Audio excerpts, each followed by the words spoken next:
Assalamualaikum warahmatullahi wabarakatuh.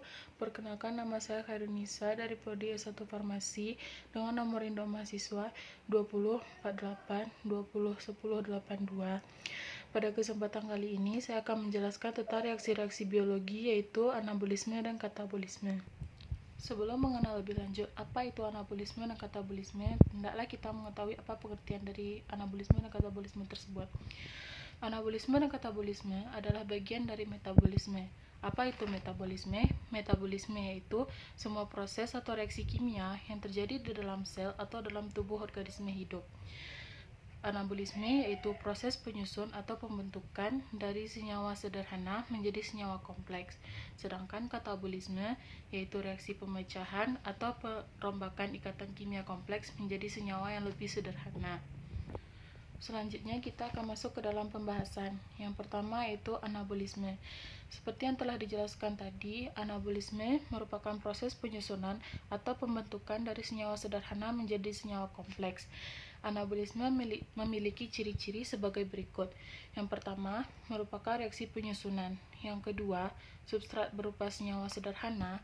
Yang ketiga, hasil reaksi berupa senyawa kompleks. Yang keempat, memerlukan energi.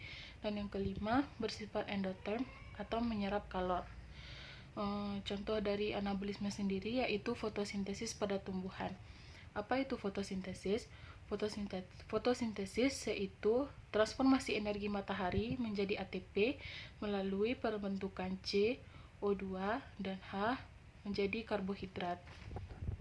Fotosintesis terjadi pada jaringan fotosintesis atau mesofil daun. Fotosintesis terjadi dalam dua tahap, yaitu reaksi terang dan reaksi gelap. Yang pertama, reaksi terang. Reaksi terang merupakan reaksi yang membutuhkan cahaya matahari. Dalam reaksi terang terjadi pengambilan atom H dari molekul air atau H2O. Sedangkan reaksi gelap yaitu reaksi yang tidak memerlukan cahaya matahari. Di dalam reaksi gelap terjadi reduksi CO2 oleh atom H untuk membentuk molekul organik sebagai jalur fiksasi karbon atau disebut juga dengan siklus Krebs. Jadi dapat disimpulkan, fotosintesis yaitu perubahan karbon dioksida dan air oleh cahaya dan klorofil menjadi gula dan oksigen. Yang kedua yaitu katabolisme. Seperti sebelumnya, katabolisme merupakan reaksi pemecahan atau perombakan ikatan kimia kompleks menjadi senyawa sederhana. Ciri-ciri dari katabolisme yaitu yang pertama merupakan reaksi pemecahan atau penguraian. Yang kedua, substrat merupakan senyawa kompleks.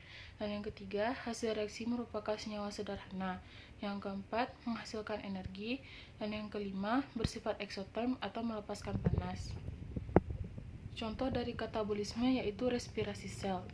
Apa itu respirasi sel? Respirasi sel merupakan jalur pelepasan energi dengan pembentukan ATP. Respirasi sel terbagi dua, yaitu respirasi anaerobik dan aerobik. Respirasi sel terjadi melalui 3 tahap, yaitu yang pertama glikolisis.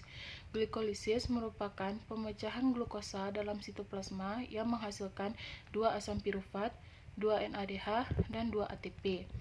Lalu tahap selanjutnya yaitu dekarboksilisasi oksidatif atau disebut juga siklus Krebs, yaitu mengubah asam pirufat menjadi 1-asetil-CoA di dalam mitokondria.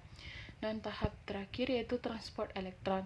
Terjadi perubahan NHDH dan FADH2 menjadi energi membentuk ATP. Terjadi juga di dalam mitokondria. Satu molekul NHDH menghasilkan 3 ATP dan satu molekul FADH2 akan menghasilkan 2 ATP. Jadi dapat disimpulkan bahwa anabolisme merupakan perubahan senyawa sederhana menjadi senyawa kompleks, sedangkan katabolisme yaitu perubahan senyawa kompleks menjadi senyawa yang lebih sederhana. Sekian penjelasan dari saya, terlebih dan terkurang saya mohon maaf. Assalamualaikum warahmatullahi wabarakatuh.